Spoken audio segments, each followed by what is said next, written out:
स्वागत है आप सभी का हाइप क्लासेस में। दोस्तों हम लोग लगातार कर रहे हैं क्रांतिकारी युग, यानी कि आधुनिक भारत में जो 1905 से लेकर 1919 तक का जो समय काल है, उसके दौरान जो क्रांतिकारी गतिविधियां घटित हुई, जो क्रांतिकारी घटनाएं घटित हुई, उन सभी पर हम लोग बातचीत कर रहे हैं हाइप क्लासेस में। हमने पिछले वीडियो में आपको समझाया था कि किस तरह से 1907 ईस्वी में सूरत में कांग्रेस का विभाजन हो जाता है गरम दल और नरम दल के बीच में। देखिए, विभाजन का जो आधार था वो क्या था? वह था मत विभाजन। यह वास्तव में मत के आधार पर विभाजन था, यानी कि दो विचारधाराओं में कांग्रेस टूट जाती है। क्रांतिकारी जो घटनाएं हैं वो लगातार चलती रहती है। हमने आपको यह भी समझाया था पिछले वीडियो में कि किस तरह से कांग्रेस निरंतर कमजोर हो रही है। मुस्लिम लीग की स्थापना होती है 1906 ईस्वी में। 1907 ईस्वी में जो है सूरत में कांग्रेस का विभाजन गरम दल और नरम दल में हो जाता है। तो लगातार जो प्रयास था अंग्रेजों का कि कांग्रेस को कमजोर किया जाए और जो आंदोलन है भारत में चल रहा, जो स्वतंत्रता आंदोलन है, उसको कमजोर किया जाए, उसमें बहुत सफलता अंग्रेजों को मिली थी। लेकिन एक तरफ जो क्रांतिकारी गतिविधियां थी वह लगातार अंग्रेजों के सामने एक चैलेंज के रूप में सामने थी, क्योंकि ये जो गतिविधियां थी यह सीधे सीधे प्रहार की पॉलिसी थी और सीधे ठेस पहुंचाती थी अंग्रेजों को, अंग्रेजी व्यवस्था को। इसी क्रम में हम देखेंगे कि किस तरह से जो प्रथम विश्व युद्ध का समय है, वर्ष 1914 से 1918 का जो समय काल है, जिसमें प्रथम विश्व युद्ध होता है और ब्रिटेन भी उसमें सम्मिलित हो जाता है उस युद्ध में। यह एक ऐसा समय है जिसको भारत के क्रांतिकारियों के द्वारा एक स्वर्णिम युग समझा जाता है। स्वर्णिम युग इसलिए क्योंकि ब्रिटेन इस युद्ध में उलझता है, इसमें शामिल होता है, और भारत में जो क्रांतिकारी है उनको यह ऐसा लगता है कि यह एक ऐसा समय है कि बहुत आसानी से ब्रिटेन पर दबाव बनाकर और विदेशी सहायता जो उसके विरोध में है, यानी कि जो ब्रिटेन के विरोध में युद्ध लड़ रहा है, उसकी सहायता प्राप्त करके हम आसानी से भारत को आजाद कर सकते हैं। तो इस समय काल का बहुत सारा प्रयास है जो बहुत महत्वपूर्ण है। आपके एग्जाम के दृष्टिकोण से कुछ घटनाएं भी हैं जो बहुत महत्वपूर्ण है। बाद में हम लोग विदेश में बनने वाली संस्थाओं पर और पत्रिकाओं पर भी बात करेंगे। मैं आपको एक लिस्ट के माध्यम से समझाऊंगा, बहुत सारे सवाल उससे पूछे जाते हैं। बहरहाल आज हम लोग समझेंगे दो तीन महत्वपूर्ण घटनाओं को जिससे सवाल पूछे जाते हैं। तो आइए हम समझते हैं कि प्रथम विश्व युद्ध और क्रांतिकारी गतिविधियां, मैंने यहाँ हेडिंग दिया है। तो ये जो समय काल है वर्ष 1914 से 1918 का जो समय काल मैंने आपको बताया कि प्रथम विश्व युद्ध का काल है। प्रथम विश्व युद्ध के समय में कौन कौन से यहाँ पे गवर्नर रहे उसको आप समझिए। सबसे पहले हार्डिंग द्वितीय, जो वर्ष 1910 से 1916 ईस्वी तक रहा था, और उसके बाद 16 से 1921 ईस्वी तक लॉर्ड चेम्सफोर्ड रहा था। तो सवाल आपसे अगर ऐसा पूछा जाएगा कि प्रथम विश्व युद्ध के दौरान भारत के गवर्नर जनरल कौन थे, तो लॉर्ड हार्डिंग द्वितीय थे 1910 से 1916, यानी कि प्रारंभ हुआ था हार्डिंग के समय में और समाप्त हुआ था लॉर्ड चेम्सफोर्ड के समय में। तो आप याद रख सकते हैं 1914 से 1918 में दो गवर्नर हुए। प्रारंभ होता है हार्डिंग द्वितीय के समय और समाप्त होता है प्रथम विश्व युद्ध चेम्सफोर्ड के समय में। देखिए, बर्लिन भारतीय क्रांतिकारियों का केंद्र बना। बर्लिन के बारे में, बर्लिन कहाँ है? जर्मनी में है। जर्मनी को जो है ये लोग केंद्र बनाते हैं। जो भारत से विदेश जा रहे थे क्रांतिकारी, कोई घटना करके भी जा रहे हो या ऐसे भी बहुत तरह से लोग भारत से विदेश गए थे। जैसे आज भी आप देखते हैं कि भारत से लोग काम करने के लिए भी दूसरे देश जाते हैं।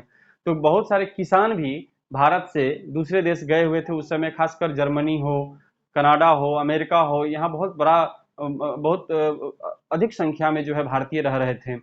फिर क्रांतिकारी गतिविधियों को अंजाम देकर भी भारत से ब्रिटिश जो कानून है उससे बचने के लिए विदेश चले जाते थे। तो बर्लिन भी एक जमावड़ा था भारतीयों का, भारतीय क्रांतिकारियों का।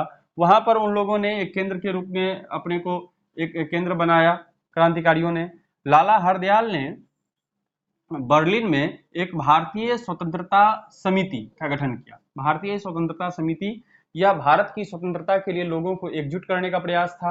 लोगों को इकट्ठा करके उन्हें समझाया जाता था, नीतियों पॉलिसी पर डिस्कशन की जाती थी और रणनीति तय की जाती थी कि किस तरह से हम विदेश में रहकर भारत को आजाद कर सकते हैं। तो उसके लिए भारतीय स्वतंत्रता समिति का गठन जो है लाला हरदयाल के द्वारा बर्लिन जर्मनी में किया गया था। इसी क्रम में काबुल जो कि अफगानिस्तान में है, 1915 ईस्वी में, देखिए ये विश्व युद्ध का प्रथम विश्व युद्ध का जो समय काल है उसी के बीच में आता है। 1915 में महेंद्र प्रताप के द्वारा एक अस्थायी सरकार, एक टेम्पररी प्रोविजनल गवर्नमेंट स्थापित की जाती है। कहां पर? काबुल, यानी कि अफगानिस्तान में। बकरतुल्ला को प्रधानमंत्री बनाया जाता है। ये देखिए बहुत सुंदर प्रयास था। तो जहां संभव हो सकता है वहां इन लोगों ने अपनी सत्ता स्थापित करने का की भरसक कोशिश की और सफलता भी काबुल में मिला। सोहन सिंह ने भी सहयोग किया था इसमें। रूस और जर्मनी, देखिए बहुत महत्वपूर्ण है, इस सरकार को जो अस्थायी सरकार बनाई गई थी अफगानिस्तान में, काबुल में, उसको रूस और जर्मनी ने मान्यता भी दे दी थी। तो रूस और जर्मनी कहीं ना कहीं इस समय भारतीय क्रांतिकारियों को का पक्ष ले रही थी, और चूंकि वो विश्व युद्ध शुरू था तो ब्रिटेन के विपक्ष में जो भी था वह भारतीय क्रांतिकारियों के साथ था। तो ये एक महत्वपूर्ण घटना थी। उसके बाद एक महत्वपूर्ण घटना है गदर पार्टी की स्थापना वर्ष 1913 में, विश्व युद्ध से जस्ट पहले का वर्ष है यह। 1 नवंबर 1913 ईस्वी में, 1 नवंबर 1913 ईस्वी को सैन फ्रांसिस्को जो कि अमेरिका में है, लाला हरदयाल के द्वारा गदर पार्टी की स्थापना की जाती है। गदर पार्टी का भी उद्देश्य क्या था? गदर पार्टी का भी उद्देश्य था भारत की स्वतंत्रता। तो विदेश में रहकर लोग भारत की स्वतंत्रता के लिए जो प्रयास कर रहे थे उसी का एक पहल था गदर पार्टी की स्थापना वर्ष 1913 ईस्वी में। तो डेट भी याद रखेंगे। इसमें अन्य नेता भी जुड़े हुए थे। अन्य नेता कौन जुड़े हुए थे? तो रामचंद्र, बकरतुल्ला, रामदास पुरी, सोहन सिंह भाखना, करतार सिंह सराभा और भाई परमानंद, ये सब जुड़े हुए थे। बाद में वर्ष 1915 ईस्वी में जो है, जब किसी कारण से लाला हरदयाल को अमेरिका छोड़कर भागना पड़ता है, तो उस समय जो है रामचंद्र ही क्या करते हैं, गदर पार्टी का नेतृत्व करते हैं। तो लाला हरदयाल को भागना पड़ता है ब्रिटिश दबाव की वजह से। अब देखिए, साप्ताहिक पत्रिका, इस गदर पार्टी ने एक साप्ताहिक पत्रिका निकाला था जिसका नाम था गदर। कई बार सवाल पूछे गए हैं।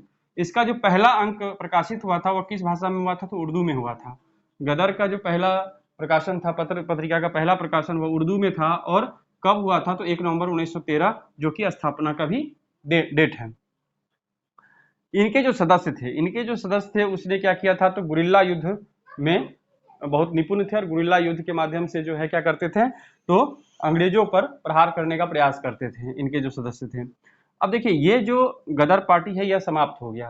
क्यों समाप्त हो गया? इसका कारण यह था कि जैसे ही प्रथम विश्व युद्ध शुरू हुआ तो अमेरिका ब्रिटेन के साथ हो गया, और अमेरिका अगर ब्रिटेन के साथ हो जाएगा तो अमेरिका में ब्रिटेन के विरोध में कोई भी गतिविधि चलाना या चलना संभव नहीं है।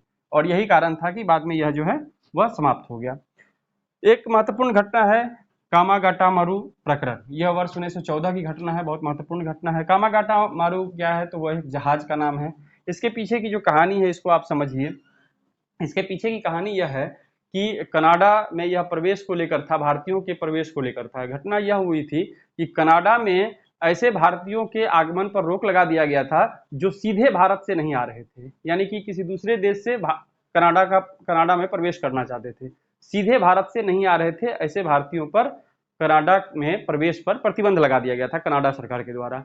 घटना यह होती है कि वर्ष 1914 ईस्वी की जो घटना है यह, तो भारतीय मूल के एक व्यापारी थे गुरुदत्त सिंह। गुरुदत्त सिंह ने क्या किया? तो दक्षिण पूर्व एशिया में जो भारतीय जमा थे वो या तो वो अंग्रेज के डर से थे या किसी अन्य कारण से एक जगह सब एकत्रित थे और भारत की आज़ादी का प्रयास कर रहे थे। तो ऐसे सभी भारतीयों को, जिसकी संख्या अनुमानित बताई जाती है 376, ऐसे भारतीयों को क्या किया? एक जहाज में लेकर और कनाडा, जो कि एक सुरक्षित स्थान था, वहां सुरक्षित स्थान पर इन लोगों को ले जाया जा रहा था कामागाटा मारू जहाज के माध्यम से। इस जहाज से ये लोग जा रहे थे ताकि वहां पर सुरक्षित रह सके, क्योंकि विश्व युद्ध की शुरुआत हो गई थी, लोग डिस्टर्ब हो रहे थे इस क्षेत्र में, ब्रिटेन का प्रभाव बहुत ज्यादा था। तो कनाडा को सुरक्षित स्थान माना गया था। 376 लोगों को लेकर के गुरुदत्त सिंह कामागाटा मारू जहाज से चलते हैं। लेकिन जैसे ही वो वैंकूवर पहुंचते हैं, कनाडा के वैंकूवर पोर्ट पर पहुंचते हैं, तो वहां क्या होता है? कनाडा सरकार के द्वारा रोक दिया जाता है। रोकने का मतलब है कि पहले ही हमने समझाया है कि जो भारतीय सीधे भारत से नहीं आ रहे हैं उन पर प्रतिबंध था, तो उनको रोक दिया जाता है। और बाद में जो है यह सूचना जब भारत सरकार यानी कि ब्रिटिश गवर्नमेंट को मिलती है, तो ब्रिटिश गवर्नमेंट कहते हैं कि उस जहाज को कलकत्ता भेज दिया जाए वापस। तो ये तो बात की बात है। लेकिन यहाँ पर जब कामागाटा मारू जहाज को प्रवेश नहीं दिया जाता है वैंकूवर में, तो वहां पर क्या होता है? तो जो भारतीय हैं उनके द्वारा संघर्ष किया जाता है, कानूनी लड़ाई लड़ी जाती है। और इस कानूनी लड़ाई को लड़ने के लिए एक कमेटी बनाई जाती है जिसका नाम था शोर कमेटी। शोर मतलब होता है तट। तो शोर कमेटी बनाई जाती है जिसके सदस्य थे हुसैन रहीम, बलवंत सिंह और सोहन लाल पाठक। ये तीनों मिलकर शोर कमेटी बनाते हैं और इस कमेटी का उद्देश्य होता है कानूनी लड़ाई लड़ना और उस लड़ाई में जीत के बाद जो है फिर कनाडा में प्रवेश सुनिश्चित करना। लेकिन बहरहाल होता क्या है? तो जो जहाज है उसको ब्रिटिश गवर्नमेंट कहती है कि इसको कलकत्ता भेज दिया जाए वापस। और जब कलकत्ता भेजा जाता है वापस, तो कलकत्ता के तट पर पुलिस जो ब्रिटिश पुलिस है उससे हाथापाई होती है, झड़प होती है और कहा जाता है कि इसमें उस जहाज में सवार यात्रियों में से 18 सवारियों की क्या होती है, मृत्यु हो जाती है। तो एक बहुत बड़ा हादसा होता है कामागाटा मारू प्रकरण में। तो इसीलिए यह महत्वपूर्ण है आपको जानने के लिए कि घटना कब घटित हुई, कौन कौन इसमें थे, शोर कमेटी का गठन, 376 यात्री, 18 यात्रियों की मौत। तो ये कुछ घटनाएं हैं जिसको मैंने समेटा है। इसके बाद जो है हम आगे कोशिश कर रहे हैं कि जल्दी से महात्मा गांधी के आगमन और 1917 से जो उनका योगदान है, उनका आंदोलन है, वहां पहुंचे और फिर तेजी से हम आधुनिक भारत को समाप्त करें। तो आप देखते रहिए लगातार हाइप क्लासेस वीडियोज को, लाइक कीजिए, शेयर कीजिए और हमारे चैनल को सब्सक्राइब कीजिए। धन्यवाद।